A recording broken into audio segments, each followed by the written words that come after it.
Hello and welcome to my channel. Before starting, support the channel by liking this video and subscribing to this channel for future updates. Today we're going to talk about alternative currencies, exploring the rise of cryptocurrencies and digital payment methods. Introduction. In the span of a few years, cryptocurrencies have grown from digital novelties to trillion-dollar technologies with the potential to disrupt the global financial system. Bitcoin and hundreds of other cryptocurrencies are increasingly held as investments and used as currencies to buy a swath of goods and services such as software, digital real estate, and illegal drugs. To their proponents, cryptocurrencies are a democratizing force, wresting the power of money creation and control from central banks and Wall Street.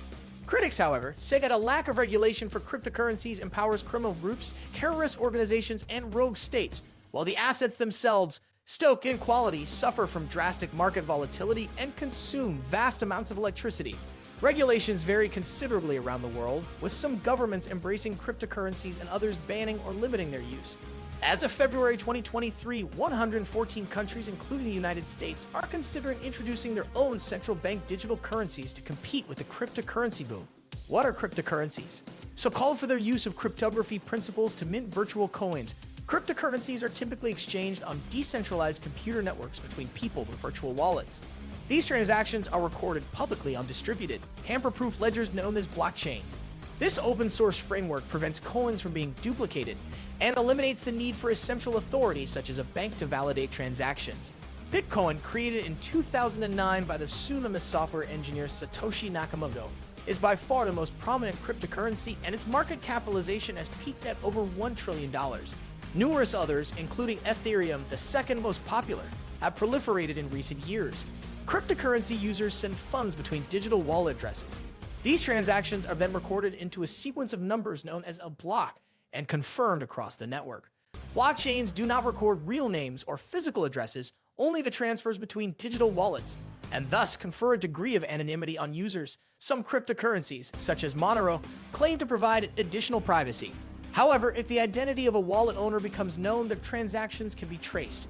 Bitcoin miners earn coins by organizing these blocks, thereby validating transactions on the network. The process requires a system known as proof of work, based on using computers to solve math problems. Many cryptocurrencies use this method, but Ethereum and some others instead use a validation mechanism known as proof of stake. In Bitcoin's case, a transaction block is added to the chain every 10 minutes, at which point new Bitcoin is awarded.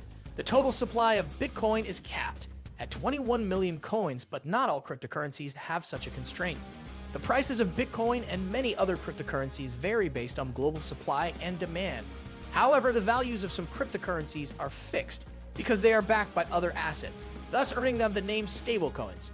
While these coins tend to claim a peg to a traditional currency, such as $1 per coin, many such currencies were knocked from their pegs during a spate of volatility in 2022. Why are they popular? Once dismissed as a fringe interest of tech evangelists, cryptocurrencies, particularly Bitcoin, has skyrocketed to mainstream popularity and trillion-dollar valuations. In November 2021, the price of Bitcoin surged to more than $60,000 for the first time.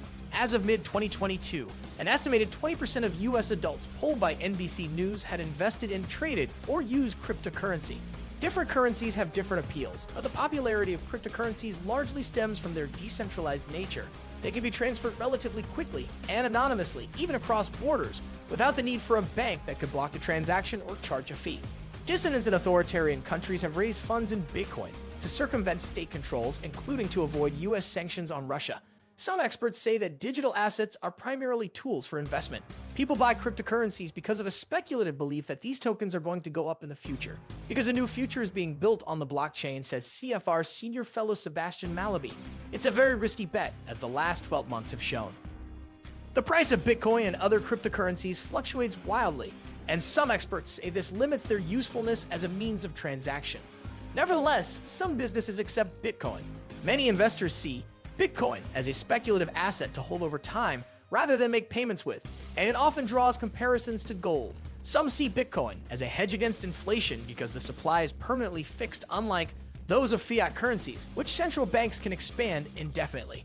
However, after Bitcoin plummeted amid stock market volatility in 2022, many experts question this argument. The valuation of other cryptocurrencies can be harder to explain, though many are associated with a larger project within the digital asset industry.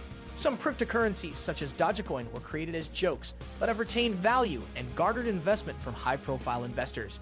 In countries with historically weak currencies, including several Latin American and African countries, Bitcoin has become popular with populist leaders. In 2021, El Salvador made waves by becoming the first country to make Bitcoin legal tender, though the move has sparked protests. Some politicians in other parts of the region have expressed support for the idea. Stablecoins, meanwhile, have the potential to rival fiat currencies as the dominant form of payments, experts say. Their value is relatively stable, and they can be sent instantly without the transaction fees associated with credit cards or international remittance services such as Western Union. In addition, because stablecoins can be used by anyone with a smartphone, they represent an opportunity to bring millions of people who lack traditional bank accounts into the financial system. However, they've drawn increased scrutiny from regulators, especially after several stablecoins sunk below their $1 pegs during 2022's market volatility. What is DeFi? Cryptocurrencies and blockchains have given rise to a new constellation of decentralized finance or DeFi businesses and projects. Essentially, the cryptocurrency version of Wall Street, DeFi aims to offer people access to financial services, borrowing, lending, and trading, without the need for legacy institutions such as banks and brokerages, which often take large commissions and other fees. Instead, smart contracts automatically execute transactions when certain conditions are met. DeFi is surging in popularity, with investors pouring tens of billions of dollars into the sector. Most DeFi apps are built on the Ethereum blockchain. Because of its usefulness in tracking transactions, blockchain technology has a range of potential applications beyond cryptocurrency. Experts say, such as facilitating real estate deals and international trade. You can imagine a new kind of financial system being constructed out of blockchain-based tokens that have advantages over the old centralized kinds of money. You trust the code, and you trust the blockchain and the decentralized ledger, and it's a new way of organizing finance, says CFR's Malady. What challenges has this created? Cryptocurrencies have also given rise to a new set of challenges for governments to contend with, including concerns over criminal activity, environmental harms, and consumer protection. Illicit activities. In recent years, cybercriminals have increasingly carried out ransomware attacks, by which they infiltrate and shut down computer networks and then demand payment to restore them, often in cryptocurrency. Thanks for watching.